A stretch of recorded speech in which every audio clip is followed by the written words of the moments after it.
What's up, everybody? So today we have the Sony XB22.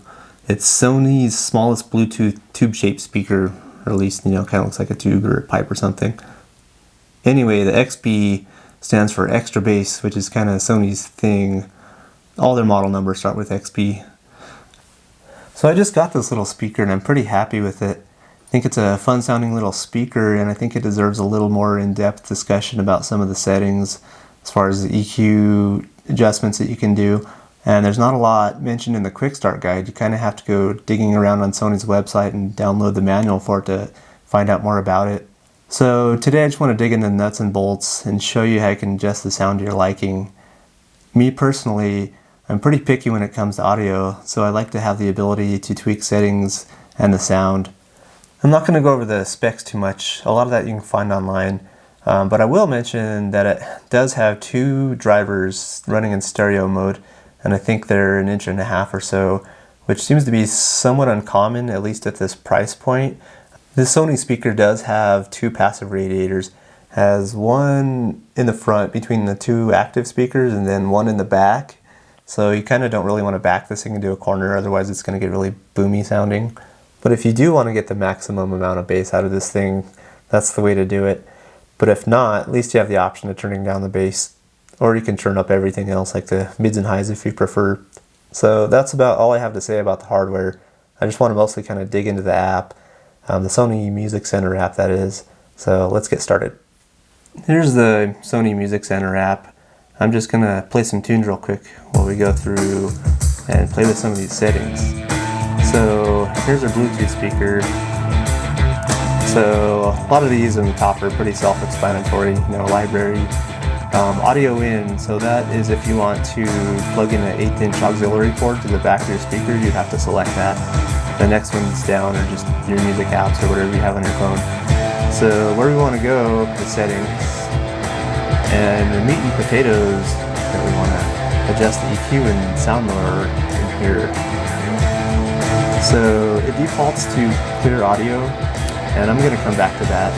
So sound mode, this is where we want to adjust the preset mode in the EQ, or the bass mid treble. So we want to go into the preset mode first. So there's 3 different settings. So I think a couple of these actually add effects. The standard mode, as you can hear, kind of has no bass. It's mostly just mid-range. This next one, extra bass, is the default mode. And of course you can hear, a lot more bass. This next one, live sound, I think it sort of adds some kind of 3D effect or something like that. It kind of just makes it more spacious sounding.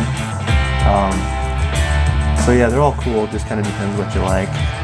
I'm going to go back to extra bass.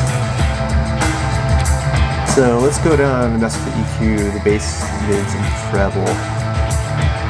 So here is where you adjust the EQ. So if you slide any of these sliders up or down, it's going to adjust the frequency range for bass, mids, and treble. So let's start with bass, see what that sounds like.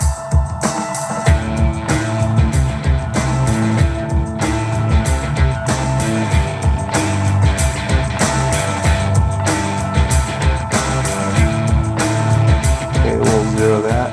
Let's go to the mid-range next. So let's crank the mids, see how that sounds.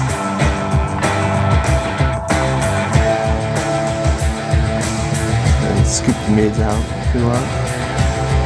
And treble, and boost.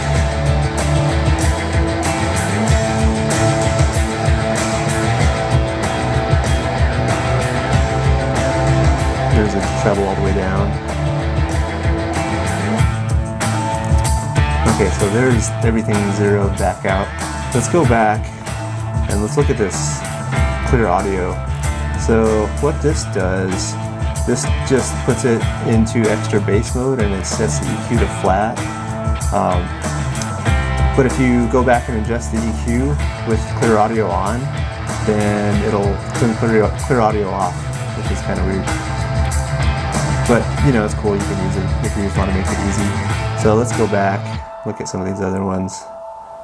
So the rest of these don't really have to do with sound. Illumination, of course, is for the light. You can do different kind of lighting effects if you want.